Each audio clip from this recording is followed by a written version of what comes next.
The alumni of the Inner City Cultural Center celebrates the 50th anniversary with commemoration festivities and ultimately spearheading a media library reflecting artists' contributions and live theater productions that have blessed the center throughout the years.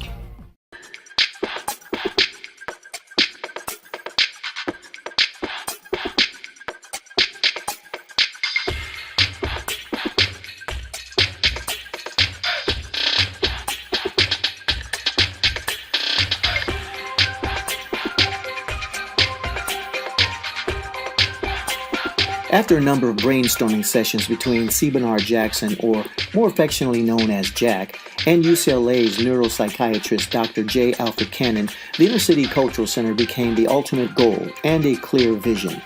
The center was solidified after the Watts riots and with the help of many dignitaries, including Academy Award winner Gregory Peck.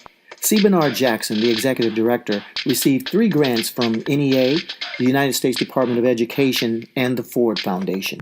Inner City Cultural Center was the training ground for the different generations of actors that came along. The Inner City Cultural Center was the first multicultural, multi-ethnic, and multiracial, minority-owned and operated performing and visual arts institution in Los Angeles and the nation. The goal was to bridge the communication gap with all minorities, cultivate and nurture new talent. So what Inner City was, for example, in 1965, a complete theater, now we're taking memories upon which dreams were created that got turned into memories, and now we're collecting and institutionalizing memories in a house that will be similar, for example, to a pyramid, so that in 100 years, in 1,000 years, any young actor, entertainer that had a dream, and at the time, Inner City was a gateway for dreams, which became memories. We want to take those memories and house them. I wanted to be in the community. Well, just the fact that it was there in the hood made it a force to be dealt with. Inner City gave me a playground.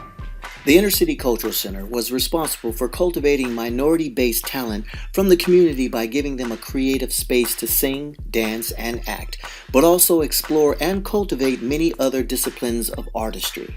Kids from the public schools were bused into Inner City every day to see a production. No a theater que you rent, sino I feel like in my home.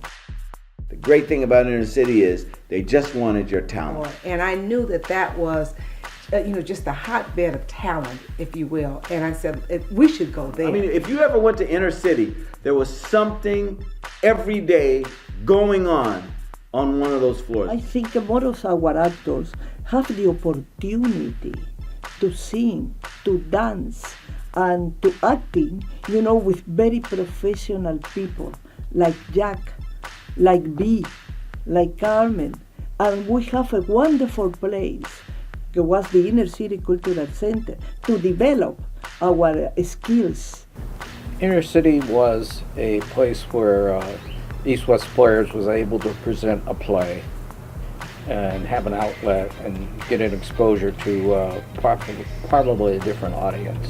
But Jack made it a point to do blind casting, and if you were right for the role, we made it so that the audience had to use its imagination. That was all really part of Jack's multicultural quest, for theater, to really make Inner City a home for different ethnic groups, within Los Angeles. And I remember Jack had all kinds of people coming through there that needed to have space and had a voice. And what he did was he provided the space for their voice, whether it's dancing, modern dancing, tap dancing, singing, writing, whatever it was.